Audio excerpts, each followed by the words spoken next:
السلام علیکم ورحمۃ اللہ وبرکاتہ۔ اللہ سے دعا کرتے ہیں کہ آپ لوگ خیریت سے ہوں گے۔ فرقہ واریت کے خلاف میرا جہاد اور مسلمان کا صحیح عقیدہ۔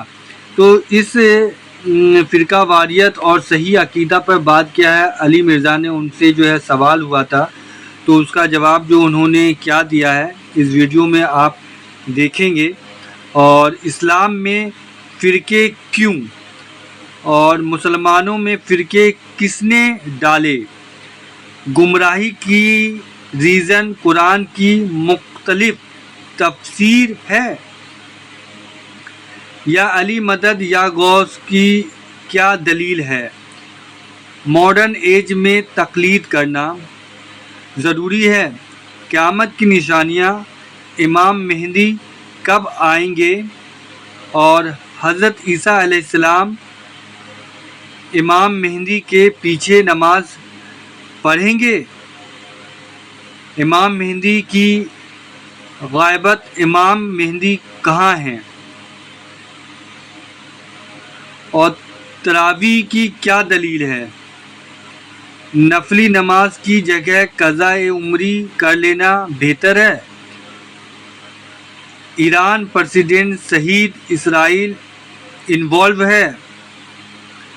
تو یہ کافی سارے سوال جواب اس ویڈیو میں علی مرزا سے ہوئے ہیں، اور آپ اس ویڈیو کو ضرور دیکھیں اور بہت سارے معلومات آپ کو اس ویڈیو سے ملیں گے، اور اللہ سے یہی دعا کیجیے کہ اللہ ہم سب کو ہدایت کا راستہ دکھائے، اور جو بھی غلطیاں ہم سب سے ہوئی اللہ معاف فرمائے، آمین ثم آمین۔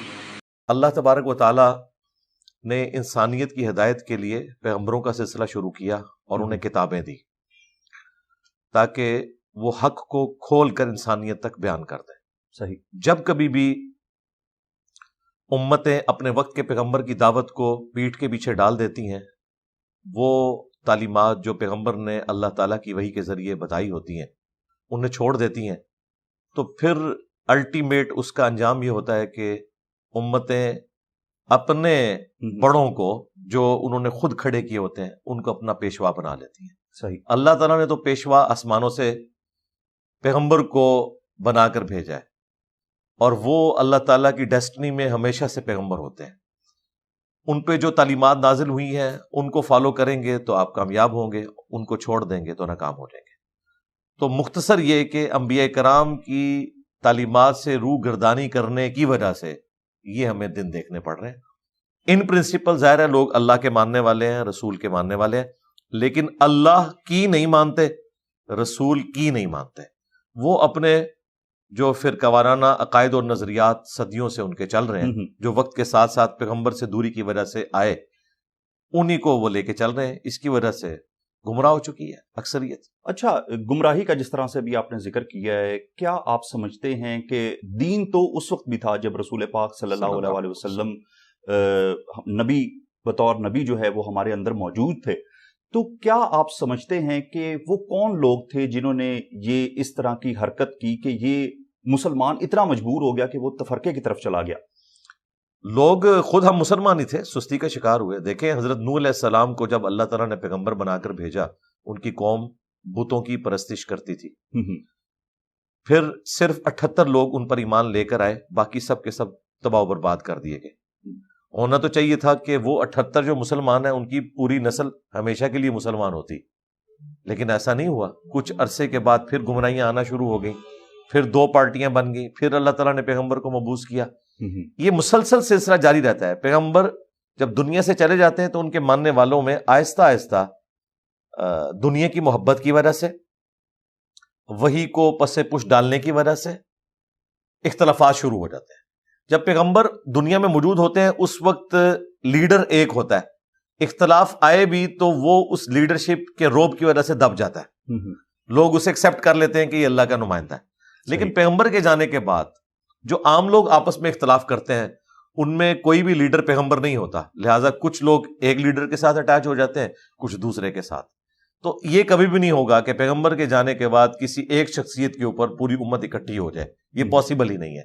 یہ پیغمبر کی شان ہے کہ جسے وحی کی تائید حاصل ہے کہ اس کے اوپر امت اکٹھی ہو جائے۔ بے شک۔ امت نے اب اکٹھا ہونا ہے نا، تو وہ کتاب و سنت کی تعلیمات پر اکٹھی ہو، باقی جو فروئی معاملات ہیں، سیاسی اختلافات ہیں، جو شروع میں سنی شیعہ کنفلکٹ بھی بیسیکلی تو ایک پولیٹیکل اختلاف تھا نا، جو بعد میں عقیدے کا اختلاف بن گیا، دونوں طرف سختیاں آ گئی۔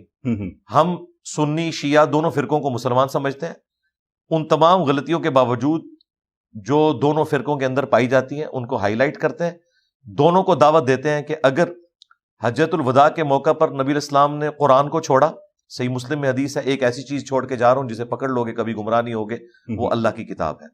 المستدرک للحاکم میں ہے کہ کتاب اللہ اور سنت، اور مسلم شریف میں ایک اور حدیث ہے، غدیر خم کے موقع پر نبی علیہ السلام نے فرمایا اپنے بعد دو بھاری چیزیں چھوڑ کے جا رہا ہوں، ایک اللہ کی کتاب ہے، اس میں ہدایت ہے، اس میں نور ہے، تم اللہ کی کتاب کو پکڑو، اپنا تعلق اس کے ساتھ مضبوط کرو، اللہ کی کتاب اللہ کی رسی ہے، جو اسے پکڑے گا وہ ہدایت پہ ہوگا، جو چھوڑ دے گا گمراہ ہو جائے گا۔ اور دوسری بھاری چیز میرے اہل البیت ہیں، میں اپنے اہل البیت کے معاملے میں تمہیں اللہ کا خوف دلاتا ہوں۔ 3 دفعہ فرمایا کہ میرے بعد ان کے ساتھ حسن سلوک کرنا۔ یہ الگ بات ہے کہ امت بالکل الٹ چلی، نہ قرآن کو پکڑا نہ اہل بیت کو زندہ چھوڑا۔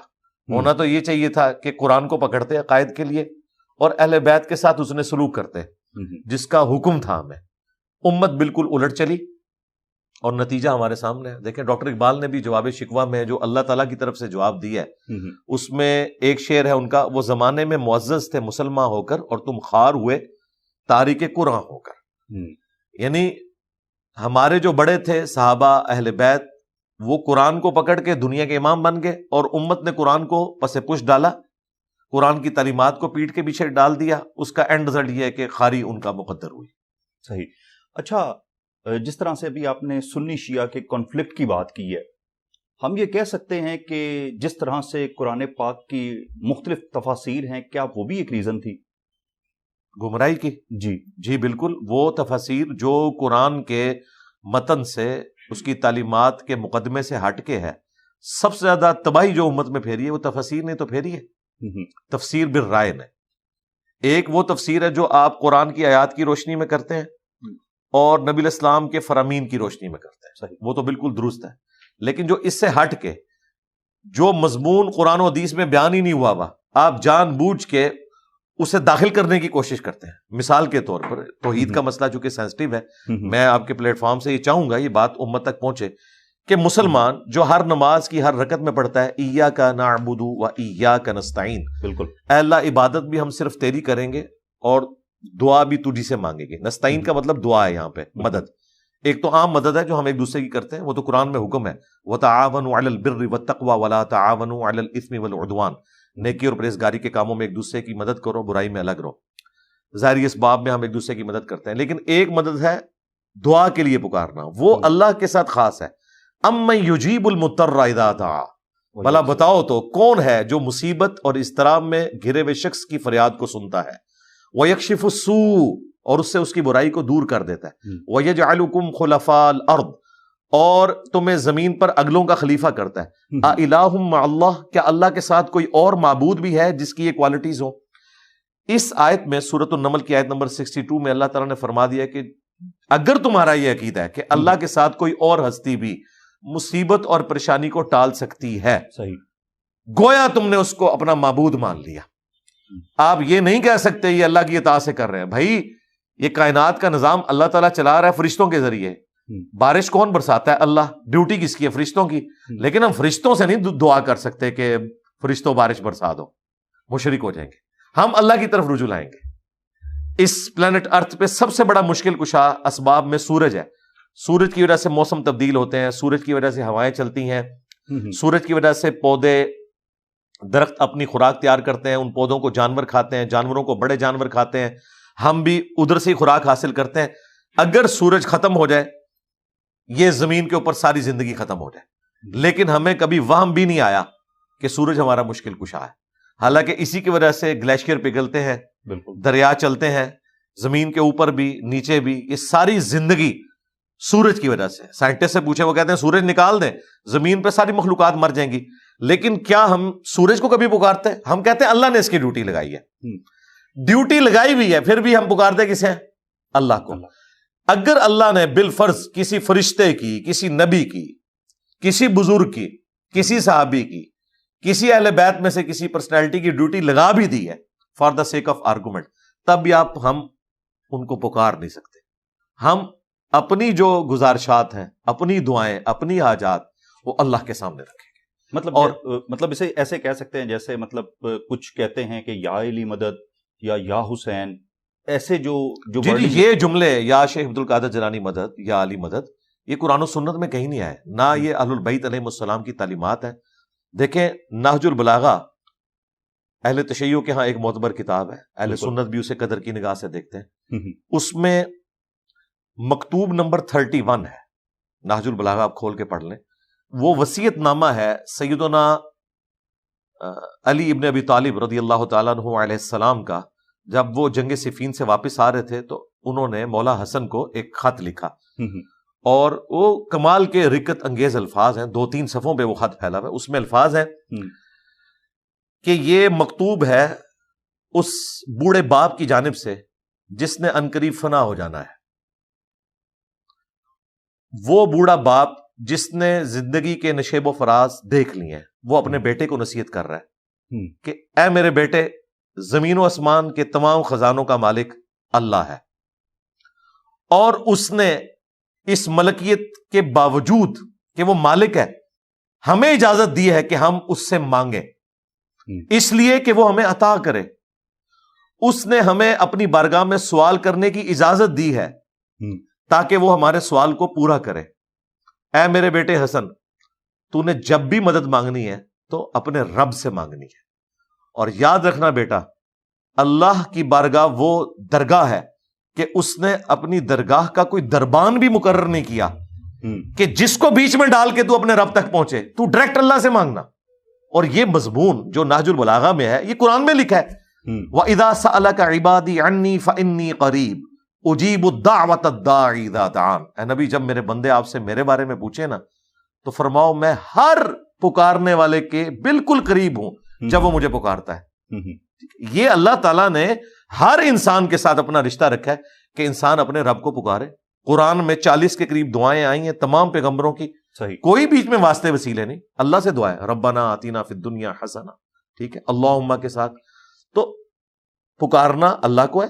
البتہ جو دعا کا پروٹوکول ہے کہ دعا سے پہلے آپ نے اللہ کی حمد کرنی ہے، اس کے بعد درود شریف پڑھنا ہے، یہ دعا کی قبولیت کا ذریعہ ہے. لیکن مانگنا اللہ سے ہے، نہ پیغمبروں سے مانگنا ہے، نہ فرشتوں سے، نہ اہل البیت سے، نہ صحابہ سے، نہ اولیاء اللہ سے. یہ اللہ نے اپنے ساتھ خاص کر لیا ہے، ایاک نعبد و ایاک نستعین. اچھا علی بھائی، ایک اور چیز بتائیے گا. جس طرح سے کہا جاتا ہے کہ اصول دین کے اندر تقلید جو ہے وہ حرام ہے، لیکن آج کے جو معاشرے کے اندر جس میں ہم رہ رہے ہیں، ہم سروائیو کر رہے ہیں، تو کیا کچھ مسلک اس طرح کے بھی ہیں جو تقلید کو کہتے ہیں کہ کر لینی چاہیے کیونکہ ہم گناہ گار نہ ہو جائیں، تو وہ کتنا درست ہے؟ اصول دین میں تو تقلید کوئی بھی نہیں کرتا. اصول کہتے ہیں جو عقائد اور نظریات ہیں، وہ قرآن و سنت سے اخذ کیے جاتے ہیں. تقلید فروع میں کی جاتی ہے، چھوٹے مسائل کے اندر، خصوصاً جو جدید مسائل ہیں. تو اس میں اگر کوئی تقلید کرتا ہے کسی بڑے عالم کی، قرآن و سنت کے دلائل کی روشنی میں وہ سمجھتا ہے کہ اس کی بات درست ہے تو ٹھیک ہے کرے، لیکن اندھے بن کے نہ کرے. اگر اسے کوئی چیز ہائی لائٹ کی جاتی ہے کہ بھائی یہ قرآن و سنت کے خلاف ہے، اب وہ یہ نہ دیکھے کہ جس امام کی طرف یا مرجع کی طرف میں رجوع لائے ہوئے ہوں وہ اتنا بڑا شخص ہے، اسے غلطی کیسے لگ سکتی ہے؟ بھائی غلطی تو کسی کو بھی لگ سکتی ہے. غلطیوں سے پاک تو پیغمبروں کی ذات ہے، اللہ کی کتابیں ہیں، اس کے بعد جو بھی انسان فیصلے کرتے ہیں وہ گیون سرکمسٹانسز میں کرتے ہیں. تو اندھی تقلید جس میں آپ بغیر دلیل کے کسی کی بات کو مانتے ہیں وہ شریعت میں پسندیدہ نہیں ہے. اگر آپ جو موجودہ عالم ہے یا مجتہد ہے، جی مجتہد ہے، اس کے دلائل کی روشنی میں کوئی جدید مسئلے کو آپ فالو کرتے ہیں تو بالکل کریں. ظاہر علماء کے ہی ہم فتاوی جات کو فالو کر رہے ہوتے ہیں نا. اس میں پھر ایک شخصیت کو بالکل فکس کر لینا کہ یہ اس کی بات حرف آخر ہے. تو مجھے بتائیں، جب یہ کیمرہ نیا نیا شروع ہوا تھا کیمرہ حرام تھا، پھر آہستہ آہستہ مکروہ ہوا، پھر کچھ عرصے کے بعد مباح ہو گیا کہ نہ گناہ ہے نہ ثواب. اب کیمرے کے بغیر مولوی سٹارٹ نہیں ہوتا. تو ہم یہ پوچھتے ہیں کہ آج سے 50-60 سال پہلے جو علماء ان علماء کو سمجھاتے تھے کہ بھائی یہ کیمرے کی تصویر وہ تصویر نہیں ہے جس کی اسلام میں ممانعت ہے، یہ کوئی عبادت کے لیے نہیں بنائی جا رہی ہے، کوئی پوجا کرنے کے لیے نہیں ہے، یہ تصویر بالکل ڈیفرنٹ ہے. اس کو آئینے پر قیاس کریں. کیا اللہ کے نبی آئینہ نہیں دیکھتے تھے؟ اگر اسلام کو تصویر سے اتنی چڑ ہوتی تو نبی الاسلام آئینہ دیکھتے. یہ اس کے اوپر قیاس کیا جاتا ہے. البتہ کسی نیک بندے کی شبیہ بنا کے اپنے کمرے میں لٹکانا، کسی صحابی کی، کسی پیغمبر کی، اہل البیت میں سے کسی کی، اس تصویر کی ممانعت ہے. یہ تصویر بالکل ڈیفرنٹ ہے، اس کی کوئی ممانعت نہیں. تو وقت کے ساتھ علماء نے لرن کیا نا. اس زمانے میں اتنے اسٹرانگ علماء تھے، آج بالکل وہ رجوع کر چکے ہیں. اس کا مطلب ہے کہ جدید فقہی احکام و مسائل میں دو مختلف آراء ہو سکتی ہیں. وہ کوئی فکس چیز نہیں ہے. فکس چیز قرآن و سنت ہے، اصول دین کے مسائل ہیں. فروع میں اختلاف ہو سکتا ہے، پرانوں سے بھی اختلاف ہو سکتا ہے، آج کے لوگوں سے بھی اختلاف ہو سکتا ہے. ٹھیک ہے. اچھا علی بھائی، قیامت کے حوالے سے رسول پاک نے کافی ساری جو ہے وہ صلی اللہ علیہ وسلم انہوں نے کافی ساری جو ہے احادیث کہی ہیں، اور جس طرح سے اس میں ذکر بھی کیا گیا ہے کہ امام مہدی کا ظہور ہوگا. تو یہ کون کون سی آپ سمجھتے ہیں کہ نشانیاں اس وقت تک جو ہے وہ پوری ہیں؟ سب سے بڑی نشانی تو رسول اللہ کا دنیا میں آنا ہے صلی اللہ علیہ وآلہ وسلم. صحیح مسلم میں حدیث ہے، میں اور قیامت اس طرح ساتھ بھیجے گئے ہیں جس طرح یہ دو انگلیاں. ظاہر ہے کہ ہزاروں لاکھوں سال کی انسانی تاریخ کے اندر رسول اللہ کا آنا، جو کہ خاتم النبیین ہے اور آخری پیغمبر ہے، یہ خود قیامت کی ایک خبر ہے. آخری پیغمبر کا مطلب یہ ہے کہ بس اینڈ، اب قیامت ہی آئے گی. بھلے وہ 2000 سال بعد آئے، 3000 سال بعد آئے، لیکن لاکھوں سال کی انسانی ہسٹری میں آخری پیغمبر کا آنا یہ خود ایک خبر ہے کہ اب یہ دروازہ کلوز ہو گیا. اس کا مطلب ہے کہ اب کنکلوژن کی طرف معاملہ جا رہا ہے. صحیح. پھر قرآن حکیم میں قیامت کی ایک نشانی رپورٹ ہوئی سورۃ القمر کے سٹارٹ میں، کہ قیامت قریب آ گئی اور چاند ہو گیا 2 ٹکڑے. چاند کا 2 ٹکڑے ہونا جو نبی الاسلام کو اللہ تعالیٰ نے ایک معجزہ عطا فرمایا، کفار مکہ کے سامنے دلیل کے طور پر پیش کیا. بخاری مسلم میں تفصیل ہے، قرآن میں بھی آیا. یہ قیامت کی نشانی ہے. رہی وہ نشانیاں جو کہ بالکل قرب قیامت میں آنے والی ہیں، بڑی بڑی نشانیاں، وہ 10 بڑی بڑی نشانیاں آئی ہیں. صحیح مسلم میں تفصیل کے ساتھ ہیں، کچھ بخاری میں بھی ہیں. ان میں یاجوج ماجوج کا نکلنا ہے، دابۃ الارض کا نکلنا ہے، سورج کا مغرب سے نکلنا ہے. اسی طریقے سے عیسیٰ ابن مریم کا دنیا میں آنا ہے، امام مہدی کا آنا ہے. یہ ساری بڑی بڑی نشانیاں ہیں. ان بڑی نشانیوں میں سے ابھی کوئی ہمارے علم میں نہیں کہ وہ نشانی پوری ہوئی ہو. ٹھیک ہے. تو کچھ جو روایتیں ملتی ہیں کہ حضرت عیسیٰ جب ان کا ظہور ہوگا تو وہ امام مہدی کے پیچھے نماز پڑھیں گے، تو اس کے اندر کیا حکمت ہوگی؟ جی وہ بخاری مسلم میں ہے کہ تمہاری اس وقت کیا شان ہوگی جب عیسیٰ ابن مریم تم میں عادل حکمران کی حیثیت سے اتریں گے، صلیب کو توڑ دیں گے، خنزیر کو قتل کر دیں گے، ہر طرف انصاف ہوگا اور جزیہ موقوف کر دیا جائے گا کیونکہ لوگ اسلام قبول کر لیں گے.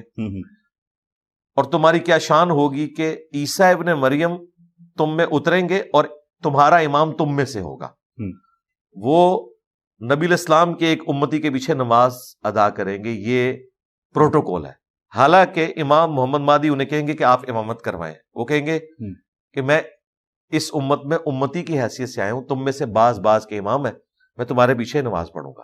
تو عیسیٰ ابن مریم کا امام مہدی کے پیچھے نماز پڑھنا اس چیز کی دلیل ہے کہ عیسیٰ ابن مریم اس امت میں امتی کی حیثیت سے آ رہے ہیں، نہ کہ نبی کی حیثیت سے. رہا ان کا جو نبوت والا معاملہ، وہ ختم نہیں ہوا، وہ تو پہلے سے ہی نبی ہیں.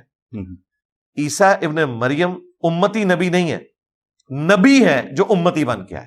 کیونکہ اسی کی وجہ سے قادیانیوں نے ایک غلط رزلٹ نکالا اور انہوں نے ایک دجال کے بارے میں جھوٹی نبوت کلیم کر دی. وہ کہتے ہیں بھئی بنی اسرائیل سے تم نے ایک ادھارا پیغمبر لیا ہوا ہے تو اپنا کیوں نہیں ایک لیتے، یہ بھی امتی نبی ہے.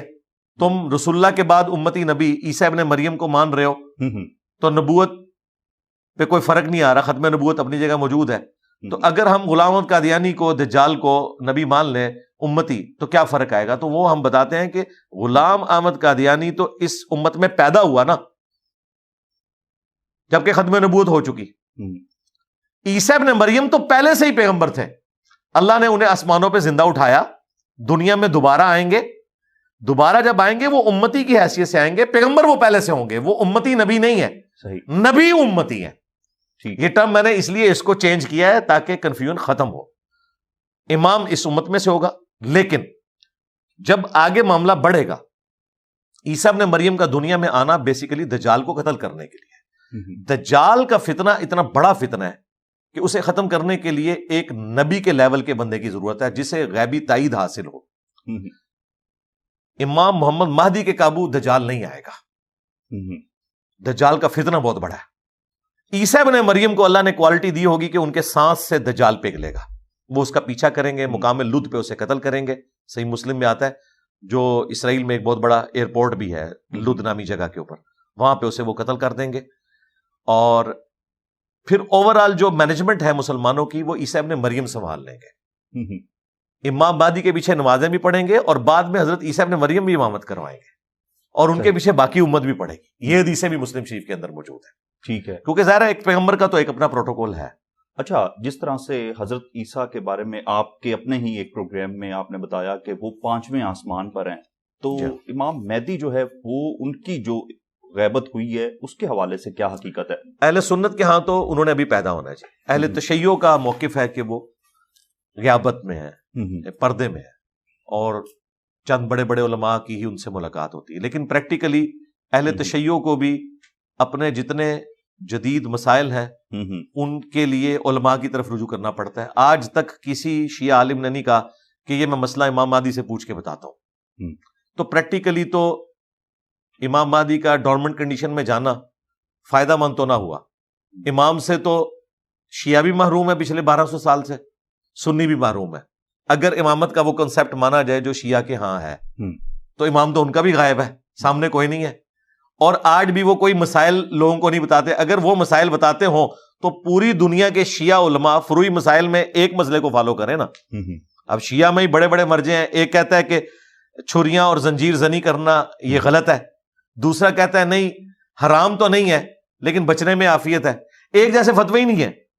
اگر امام مہدی ہوں گے تو ایک فتویٰ دیں گے نا. اس کا مطلب ہے کہ کسی کی کوئی کمیونیکیشن امام مہدی کے ساتھ نہیں. میں نے ایک ویڈیو میں کہا تھا کہ اللہ کے بندو, یہ ایک ماڈرن دور ہے. اگر آپ یہ سمجھتے ہیں اس پلانٹ ارتھ پہ موجود ہیں وہ, تو پھر کوئی ان کے ساتھ کمیونیکیشن بھی ہونی چاہیے. آپ کہتے ہیں ہمارے امام ملتے ہیں, تو یار ہمیں بھی کوئی موقع فراہم کریں. ہمارے پاس کوئی ان کا واٹس ایپ نمبر ہو, کوئی موبائل نمبر ہو, بجائے کہ ہم دنیا دار مولویوں سے پوچھیں, ہم ڈائریکٹ اپنے امام سے مسئلہ پوچھیں. تو اس کو بعض علماء نے گستاخی بنا کے پیش کیا. حالانکہ اس میں کوئی گستاخی والا مسئلہ نہیں. اگر میں آپ سے کہوں کہ امام علی ابن موسیٰ رضا کا مجھے ایڈریس بتائیں, تو آپ مجھے بتائیں گے کہ مشہد میں چلے جائیں, وہاں ان کا مزار ہے, وہ قبر میں. تو یہ گستاخی کہاں سے ہوگی؟ لیکن اگر آپ یہ کہیں کہ امام علی ابن موسیٰ رضا زندہ ہے اور اس وقت کہیں پردے میں ہے, تو میں کہوں گا یار میری فون پہ بات ہی کرا دو, کوئی کانٹیکٹ میں کر لوں تاکہ میں ان فتنوں سے بچ سکوں. تو پریکٹیکلی میں سمجھتا ہوں کہ اس جھگڑے کی بجائے کہ امام مہدی غیابت میں ہے یا انہوں نے پیدا ہونا ہے, اس طرف توجہ دیں کہ امام مہدی کی غیر موجودگی میں گیون سرکمسٹانسز میں ہم امت کے لیے کیا کر سکتے ہیں. اب فلسطین کے لیے امت نے کچھ کرنا ہے, امام مہدی نے ابھی کچھ نہیں کرنا جب تک کہ وہ آ نہیں جاتے اور اہل سنت کے ہاں پیدا نہیں ہو جاتے. اینڈ رزلٹ تو سیم ہی ہے. ٹھیک ہے. اچھا, تراویح کے حوالے سے علی بھائی بتائیے گا کہ رسول پاک صلی اللہ علیہ وسلم نے اپنی زندگی میں کب پڑھائی, کتنی دفعہ پڑھائی, اور یہ پھر کیسے چلتی آئی ہے؟ تراویح تو قیام اللیل ایک نفلی نماز ہے. نبی الاسلام تو روزانہ قیام اللیل کرتے تھے عشاء کی نماز کے بعد. یہ آپ کا عمومی عمل تھا. آپ کا عمومی عمل بخاری مسلم میں ہے کہ 11 رکعت تھی, کبھی کبھار 13 رکعت بھی, جس میں 3 وتر ہوتے تھے اور باقی نوافل ہوتے تھے. البتہ رمضان المبارک میں امت کے لیے بھی اسے مشروع کیا گیا کہ اگر عام دنوں میں تم نفلی عبادات نہیں کر سکتے, رمضان میں قیام اللیل کرو. اس میں نبی الاسلام نے اپنی مبارک زندگی میں 3 دن قیام اللیل کروایا جماعت کے ساتھ. چوتھے دن آپ حجرے سے باہر نہیں آئے. آپ نے فرمایا کہ مجھے خدشہ ہے تم پہ فرض نہ کر دی جائے, اپنے گھروں میں ہی پڑھا کرو. اچھا, اسی وجہ سے حضرت ابوبکر کے دور میں اسے کوئی جماعت کی شکل نہیں دی گئی. حضرت عمر کے شروع کے دور میں بھی نہیں دی گئی. بعد میں حضرت عمر نے دیکھا کہ مسلسل نبی الاسلام کی وفات سے لے کے ان کے زمانے تک لوگ ٹولیوں کی شکل میں, جسے قرآن یاد ہے مسجد نبی میں ایک امام کو آگے کھڑا کرتے ہیں اور پیچھے نماز پڑھتے ہیں, یوں ٹولیوں کی شکل میں. کتنے امام, کیونکہ نفلی نماز ہے نا, ایک امام کا ہونا ضروری نہیں.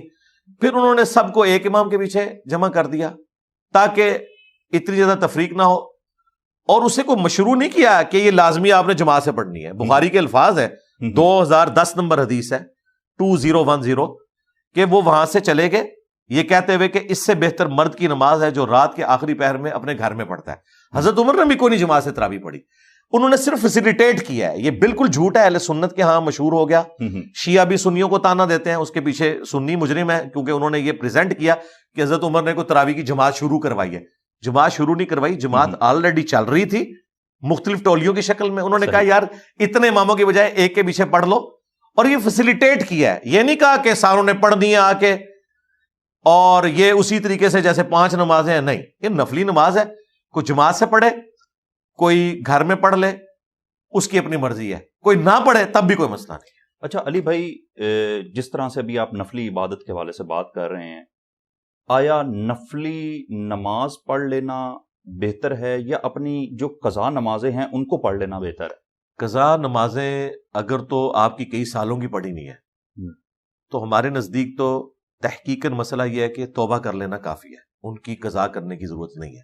صحیح. یہ بہت بڑا ظلم ہے. ایک شخص 50-60 سال کی عمر میں نماز شروع کرتا ہے اور آپ اسے کہیں کہ بھئی اب آپ نے پچھلی 35 سال کی نمازیں 15 سال سے لے کے ابھی تک قضا کرنی ہے, تو وہ کہے گا یار بس ٹھیک ہے میں ادھر ہی, وہ اس کے لیے ظاہر ہے یہ تو بہت بڑا ظلم ہے. اور دوسری طرف یہی لوگ آپ کو بتاتے ہیں کہ اگر کوئی نان مسلم 100 سال کی عمر میں بھی کلمہ پڑھے گا نا تو اسے ساری نمازیں نہیں قضا کرنی ہوں گی, بس وہیں سے اس کی نمازیں شروع ہوں گی. تو بھائی اگر کوئی مسلمان سچے دل سے توبہ کر کے نماز شروع کرتا ہے بس اسی دن وہ سچا مسلمان بنا ہے. اب ساتھ ساتھ جو قضا ہوں وہ کرتا جائے. پرانی کے اوپر توبہ کافی ہے, اسے کوئی ضرورت نہیں ہے کہ وہ پورا حساب لگائے اور شروع کر دے. وہ اصل میں مسلمان ابھی ہوا ہے, کیونکہ قرآن میں واضح فتویٰ ہے وَأَقِیمُوا الصَّلَاةَ وَلَا تَكُونُوا مِنَ الْمُشْرِکِینَ, نماز قائم کرنا, دیکھنا مشرک نہ ہو جانا.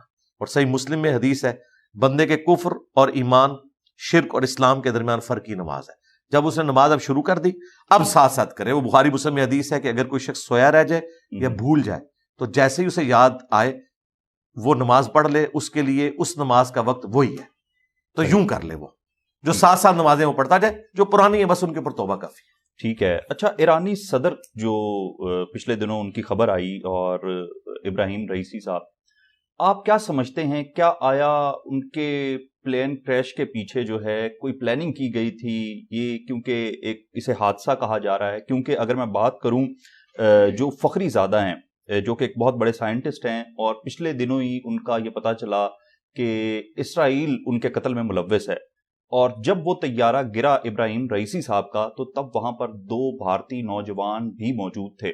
اس کے حوالے سے کیا کہیں گے؟ دیکھیں جی, ایران نے تو اس طرح کی کوئی تصدیق نہیں کی ہے, یہ ساری افواہیں ہیں. کچھ پاکستان میں بھی آج کل ایک خاص سیاسی جماعت کنٹروورسیز بناتی ہے, انہوں نے اس طرح کے مسائل کو گود لیا. کچھ ان کے فرنٹ مین ہیں جو میڈیا میں آ کے خام خواہ پہلے وہ پاکستان کا کوئی طیارہ گرتا ہے اس کے اندر کوئی نہ کوئی چیز تلاش کرنے کی کوشش کرتے ہیں, تو اس میں بھی کی. بھائی ایران نے بالکل سچ بولا ہے.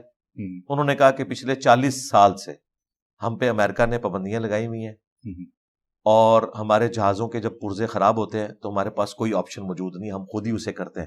ظاہر ہے جنہوں نے ٹیکنالوجی ڈیولپ کی ہوئی ہے ان کے پاس اوریجنل اسپیئر پارٹس ہیں, وہ ایران کو نہیں دیتے. اسمگلنگ کے ذریعے بھی وہاں چیزیں پہنچنا بہت مشکل ہے.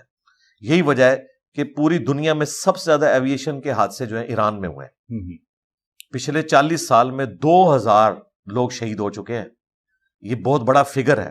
اتنے جہاز پوری دنیا میں کہیں نہیں گرے جتنے ایران میں گرے ہیں. اس کی وجہ یہ ہے کہ بوئنگ اور ایئر بس, یہ 2 ہی مین کمپنی ہیں جو بناتی ہیں, ان کے پرزے نہیں ایران لے سکتا. یہ ہیلی کاپٹر جو گرا ہے یہ بھی 40 سال پرانا ہیلی کاپٹر ہے, کوئی نیا تو نہیں ہے. ان کو خریدنے ہی نہیں دیتے, فنی خرابی کی وجہ سے گرا ہے. کرائن بھی یہی بتا رہے ہیں, ان کی لاشیں بھی جس طریقے سے ملی ہیں, اگر اس کو ہٹ کیا ہوتا, گرایا ہوتا تو اس طریقے سے نہ ہوتا, وہ ملبہ کئی کلومیٹرز پہ پھیلا ہوتا. میں ایئر کریش انویسٹیگیشنز آلموسٹ کوئی 15 سال سے دیکھ رہا ہوں, مجھے پورا آئیڈیا ہے. لہٰذا ایران نے بھی ایسا کوئی دعویٰ نہیں کیا, حالانکہ ایران پوری دنیا کی ہمدردیاں سمیٹ سکتا تھا. دیکھو ہمارا صدر وہ ہے جس نے فلسطین کی کاز کے لیے پوری دنیا میں دورے کیے ہیں, جس نے سعودیہ اور ایران کا اتنے عرصے سے جو کولڈ وار والا سلسلہ تھا اسے ڈیلیوٹ کرنے کی کوشش کی ہے. اتنا امپورٹنٹ بندہ تھا جس نے مستقبل میں خامنائی صاحب کی جگہ بھی سنبھالنی تھی اور سپریم لیڈر بننا تھا. ہمارا اتنا قیمتی بندہ اسرائیل نے جو ہے وہ اس کو شہید کر دیا. ہمارے خلاف بہت بڑی سازش ہوئی ہے. اس سے بڑا کوئی وکٹم کارڈ کھیلا جا سکتا تھا؟ اتنا سا بھی موقع ہوتا نا ایران کے پاس تو وہ کھیلتا. لیکن میں سلام کرتا ہوں ایران نے 2 نمبری نہیں کی, جھوٹ نہیں بولا, کیونکہ جھوٹ کے ساتھ اللہ کی نصرت نہیں آتی. بالکل ایسے. میں کہتا ہوں کہ ایرانی حکومت کا یہ ماننا کہ یہ حادثہ تھا, سلام ہے ان کی سچائی کو, اللہ کی غیبی مدد ان کے ساتھ آئے گی. اگر یہ جان بوجھ کے جھوٹا الزام لگا دیتے اسرائیل اور امریکہ کے اوپر صرف دنیا کے مسلمانوں کی ایک توجہ حاصل کرنے کے لیے، پھر اللہ کی مدد اٹھ جاتی. تو جناب ایران سے بہتر ایران کا مقدمہ کوئی نہیں لڑ سکتا. یہاں بیٹھے ہوئے سیاسی چند ایک یوٹیوبرز اور اس طریقے سے جو فوج مخالف بیانیاں لے کے چل رہے ہیں لوگ، وہ خام خواہ جو ہے نا اس کو بیچ میں داخل کر کے اپنا مقصد حاصل کر رہے ہیں. حقیقت سے اس کا کوئی تعلق نہیں. اچھا علی بھائی، مسیح برادری کے گھروں میں آگ لگائی گئی سرگودا کے اندر، وہ واقعہ بھی آپ کی نظروں کے آگے سے گزرا ہوگا. ہمیشہ جب بھی جو ہماری مائنورٹی ہے، کمیونٹی جو ہے جو پاکستان کے اندر ہے، ان کے ساتھ اس طرح سے کیا جاتا ہے اور پھر یہ کہا جاتا ہے کہ انہوں نے مطلب نعوذ باللہ قرآن پاک کی بے حرمتی کر دی ہے. اس کے حوالے سے کیا کہیں گے؟ میں تو اگر آپ کا کیمرہ چلا سکتا ہے تو میں ان سارے جرائم کا پیشوا جو ہے اپنی اسٹیبلشمنٹ کو سمجھتا ہوں، جنہوں نے ضیاء الحق کے دور میں حکومتی لیول پر پشت پناہی کی، شیعہ کافر کے نعرے لکھے گئے ٹوائلٹس کے اندر، ہزاروں شیعہ کا قتل عام ہوا، شیعہ کی مساجد کے اندر بم پھوڑے گئے. بڑا مشکل وقت تھا وہ، اور اس کے پیچھے ایران اور سعودیہ کی پراکسی وار تھی، کیونکہ 1979 میں انقلاب آیا تھا. انقلاب جب بھی آتا ہے وہ دوسرے ملکوں میں ایکسپورٹ ہوتا ہے، تو سب سے پہلے اگر ایکسپورٹ ہوتا نا کسی ملک میں تو وہ عراق تھا. تو وہاں سے صدام حسین کو ہلہ شیری دی امریکہ نے، اور اس نے ایران کے اوپر جنگ چھیڑ دی. 6-7 سال وہ جاری رہی، لاکھوں لوگ اس میں شہید ہوئے دونوں طرف سے. اور ادھر سے پاکستان میں پراکسی وار، ایک خاص فرقے کو اٹھایا شیعہ کے مقابلے پہ اور قتل و غارت شروع کروا دیا. اس فتنے سے نجات حاصل ہوئی تو پھر ایک اور ڈکٹیٹر مشرف کی شکل میں آ گیا، اور اس نے آگے قبلہ بالکل ڈیفرنٹ کر دیا. وہ جو پالتو تھے انہیں دہشت گرد کہنا شروع کر دیا، دوسری ایکسٹریم پہ چلے گئے، اور یوں یہ سارا سلسلہ چلتا رہا. پھر 2017 میں آ کے ایک تیسرا ترم خان آیا. اس نے اس وقت کی پولیٹیکل گورنمنٹ کو کمزور کرنے کے لیے گستاخانہ کارٹونز اور فلمز اور ختم نبوت کا جو قانون کے حوالے سے یہ ساری چیزوں کو جمع کر کے فیض آباد میں دھرنے شروع کروا دیے. ایک خاص فرقے کی جماعت کو استعمال کر کے وہ فرقہ جو پہلے نان وائلنٹ تھا اسے پکڑ کے وائلنٹ کر دیا، کیونکہ دوسرے فرقے کو تو وہ ٹیشو پیپر کی طرح یوز کر چکے تھے، اب اس کو انہوں نے یوز کیا. اب یہ وہ باتیں ہیں جو ہم نے پوری دنیا میں مان لی ہیں. ہمارے جو ایکس پرائم منسٹر تھے عمران خان صاحب، انہوں نے پوری دنیا میں کہا کہ ہماری غلطیاں ہیں، اور ہماری اس وقت کی موجودہ اسٹیبلشمنٹ بھی اور جو اس سے پہلے تھی وہ بھی مانتے ہیں کہ ہم سے غلطیاں ہوئی، اور اب ان کو اس کی ہیٹ فیل ہو رہی ہے. FATF نہ آتا اب بھی نہ ضرب عزب ہونا تھا، نہ رد الفساد ہونا تھا، اور نہ یہ مسئلے اس طریقے سے ہونے تھے. تو یہ ہم نے جو بیج بوئے تھے نا وہ آج ہم کاٹ رہے ہیں. یہ جو تلخ رویے آپ کہہ رہے ہیں نان مسلم، مجھے بتائیں کیا مسلمانوں کی جان یہاں پہ محفوظ ہے؟ گستاخی کے الزامات اگر 100 لگتے ہیں نا اس میں سے 90 مسلمانوں کے اوپر لگ رہے ہوتے ہیں، نان مسلم پہ تو بہت تھوڑے لگتے ہیں. تو جہاں پہ مسلمان گستاخی کے الزامات سے محفوظ نہیں ہے، وہاں آپ غیر مسلموں کا کیا امن کی صورتحال ان کے لیے کوئی کر سکتے ہیں؟ سری لنکن کو انہوں نے قتل کیا وحشیانہ طریقے سے. اس کے بعد جو جڑاں والا واقعہ جس میں 2 درجن کے قریب گرجے جلائے گئے، اور مبینہ جو کہتے ہیں بائبل کی ہوئی بے حرمتی، اس سے پہلے بھی بہت کچھ ہوا ہے. لیکن میں آپ کو بتاؤں اس وقت جو اسٹیبلشمنٹ ہے پچھلے کچھ عرصے سے وہ بڑی سخت سزائیں دے رہی ہے ان کو. جڑاں والے واقعے کے بھی سینکڑوں لوگ جیلوں کے اندر ہیں. اس واقعے میں بھی آلموسٹ 150 لوگ پکڑے جا چکے ہیں. CCTV کیمرہ کے ذریعے مکمل انہوں نے جیو فینسنگ کر کے بندوں کو پکڑنا شروع کر دیا اور بڑی سختی سے لے کے چل رہے ہیں. اس کو زیادہ ایگزیجریٹ اس حوالے سے بھی کرنے کی ضرورت نہیں ہے کہ بھائی 25 کروڑ لوگوں کا ایٹم بم جتنا ملک، 25 کروڑ کی تھوڑی آبادی ہے، اس میں اگر 2-4 مہینے بعد کوئی ایک واقعہ ہو جائے نا تو وہ اس لیے ہائی لائٹ ہوتا ہے کہ پاکستان چونکہ ایک نمایاں ملک ہے دنیا میں، اسلام کا ٹھیکیدار بھی سمجھا جاتا ہے، اسلام کا قلعہ بھی سو کالڈ مانا جاتا ہے، تو اس میں ایک بڑا واقعہ ہوتا ہے. ورنہ یقین کریں جو اس ملک کے اندر ہم نے بارود بھرا ہوا ہے نا پچھلے 70 سالوں میں، تو میں سمجھتا ہوں یہ واقعات بہت تھوڑے ہیں. جبکہ 25 کروڑ کی آبادی ہو، آپ ذرا امیجن کریں 25 کروڑ کی آبادی میں اس طرح کے کبھی کبھار واقعات ہونا یہ بہت تھوڑے ہیں. جو کچھ ہم نے کیا ہوا ہے اس سے زیادہ ہونا چاہیے تھا. اب آہستہ آہستہ ریورس کی طرف جا رہا ہے، لیکن ٹائم لگے گا جی، اتنی آسانی سے نہیں ہوگا. بہرحال ہم کرسچنز ہوں، ہندو ہوں یا کوئی اور کمیونٹی ہو جن کے ساتھ زیادتی ہوتی ہے، ہم ان کے ساتھ کھڑے ہوئے. یہ ملک سب کا ہے، خواہ مسلمان ہو نان مسلم ہو، سب کو برابر کے حقوق یہاں پہ حاصل ہیں پاکستان کے آئین کے اندر. اور کسی کو یہ رائٹ نہیں پہنچتا کہ کسی بھی پاکستانی کی جان کو اس طریقے سے وہ قانون کو ہاتھ میں لیتے ہوئے اسے تختہ مشق بنا لیں. بالکل اس کی اجازت نہیں ہونی چاہیے. ٹھیک ہے. اچھا علی بھائی، ابھی آپ نے ذکر کیا عمران خان صاحب کا، عدت میں نکاح کے حوالے سے جو ہے وہ ذرا تھوڑی سی روشنی ڈالیے گا، جو اس وقت بھی ابھی مسئلہ چل رہا ہے. وہ جو عدت میں نکاح والا معاملہ ہے نا جی، وہ تو سب جوڈیسی ہے. آپ مجھ سے ان پرنسپل پوچھ سکتے ہیں کہ عدت میں نکاح ہوتا ہے یا نہیں ہوتا. جی جی بالکل نہیں ہوتا جی، سیدھی سی بات ہے. باقی انہوں نے عدت میں کیا نہیں کیا، اس کا تعلق عدلیہ کے ساتھ ہے، اس میں ہمارا کوئی لینا دینا نہیں، سیدھی سی بات ہے. ٹھیک ہے. اچھا فلسطین پر آ جاتے ہیں. فلسطین کی جو جنگ ہوئی اور وہاں پر مجاہدین بھی ہیں، اور حماس کے مجاہدین ہیں، حزب اللہ کے مجاہدین ہیں، اور اسی طرح یمن کے مجاہدین وہاں پہ جنگ لڑ رہے ہیں. آپ کیا سمجھتے ہیں کہ مسلم امہ کو ایک جگہ پہ اکٹھا نہیں ہو جانا چاہیے؟ جی ایک جگہ پہ اکٹھی ہے امت، وہاں پہ سارے اکٹھے ہیں. حزب اللہ اگر شیعہ کی جماعت ہے تو حماس جو ہے وہ اہل الحدیث کی جماعت ہے. ٹھیک ہے، وہاں بھی اسکول آف تھاٹ سے تعلق رکھتے ہیں نا، وہ جماعت اسلامی کا آف شوٹ کہہ لیں یا کوئی اس طرح، تو وہاں پہ تو سارے متفق ہیں. حماس کے دفاتر کے اندر امام خمینی کی تصویر بھی لگی ہوتی ہے. یہ سارے فسادات یہاں پہ ہیں، جہاں پٹائی ہو رہی ہے نا وہاں ہم سارے ایک ہیں. وہاں پر رہا یہاں پر ایک ہونا، تو بھائی یہ تو ہم نے صدیوں سے یہاں پہ غلاظت بوئی ہوئی ہے، وہ اتنی آسانی سے نہیں ہوگا. لیکن عوام الناس جو ہے، سنی ہو شیعہ ہو اہل حدیث ہو، سب کی ہمدردیاں اس وقت فلسطینیوں کے ساتھ ہیں. فلسطینیوں کی اکثریت سنی ہے، 80% زیادہ سنی ہے، لیکن ان کے حقوق کے لیے جو آواز اٹھا رہے ہیں وہ شیعہ ہیں. میرا خیال ہے یہ بہت بڑا اتحاد امت ہے. بالکل ایسے ہے. اچھا لاسٹ میں آپ سے جو ہے پوچھنا چاہوں گا، تابوت سکینہ اس کے حوالے سے کیوں اتنا امپورٹنٹ ہے؟ اب تو اس کی کوئی امپورٹنس نہیں ہے، یہودیوں کے نزدیک ہو سکتی ہے، ہمارے نزدیک تو تابوت سکینہ اگر نکل بھی آئے، قرآن میں آئے کہ اس میں حضرت موسیٰ علیہ السلام اور ہارون علیہ السلام کے تبرکات ہیں. آسا موسیٰ علیہ السلام کا، موسیٰ علیہ السلام کی نالین جوتیاں، ان کا کرتا مبارک، اس میں سے کچھ نہیں نکل سکتا اس وقت. اس کی وجہ یہ ہے کہ یہ آسا موسیٰ علیہ السلام کے ہاتھ میں تو پھینکنے پر اژدہا بن سکتا تھا، اور اس لاٹھی کو سمندر پہ مارا جائے تو اس میں راستہ نکل سکتا تھا.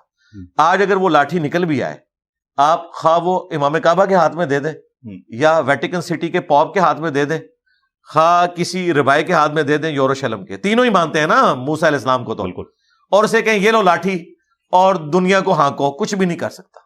نہ کوئی اس کی وجہ سے سمندر میں راستہ بنا سکتا ہے، نہ اس کا کوئی اژدہا بنا سکتا ہے. ان کے نزدیک ایک تبرک کی حد تک ہے ان کی امپورٹنس. وہ یہ سمجھتے ہیں جب تابوت سکینہ ہمیں ملے گا اور یہ ہم ریٹریو کر لیں گے، تیسرا ٹیمپل ہم بنا لیں گے، تو پھر ان کا جو مسایہ ہے اس نے آ جانا ہے. حالانکہ وہ مسایہ آ کے جا چکا ہے، جیزس کرائسٹ. اس کو انہوں نے گالیاں دی، ان کو انہوں نے برے برے القابات سے نوازا. اب جب اینٹی کرائسٹ آئے گا، مسیح الدجال اسے کہا گیا، جھوٹا مسیح، اس کو یہ کرائسٹ مان لیں گے اور گمراہ ہوں گے. پھر عیسیٰ ابن مریم کے ذریعے اللہ تعالیٰ عذاب کی آخری قسط ان یہودیوں پہ بھیجے گا. ٹھیک ہے علی بھائی، لاسٹ میں کوئی میسج اگر آپ دینا چاہیں پاکستانی عوام کو. پاکستانی عوام کو ہم ہمیشہ ایک ہی میسج دیتے ہیں کتاب و سنت کے حوالے سے، کہ آپ جس فرقے میں ہیں بے شک اس فرقے کے ساتھ اٹیچ رہیں، کوئی مسئلہ نہیں ہے. بس ایک دفعہ ری وزٹ کریں کہ آپ کے فرقے کا مولوی یا آپ کے فرقے کے بڑے جو آپ کو عقائد و نظریات بتا رہے ہیں کہیں لکھے بھی ہوئے ہیں کہ نہیں. ایسا نہ ہو کہ آپ کو قرآن اور اہل البیت کے نام پر دھوکہ دیا جا رہا ہو، قرآن اور سنت کے نام پر دھوکہ دیا جا رہا ہو، اور آپ قرآن پڑھیں اس میں وہ عقیدے ہی نہ ہو جو انہوں نے اپنے بزرگوں سے لے کے آپ کے متھے مارے ہوئے ہیں. تو بہتر یہ ہے کہ قرآن کو ترجمے سے پڑھیں اور اپنے عقائد کو الائن کرنے کی کوشش کریں قرآن کے تراجم کے ساتھ.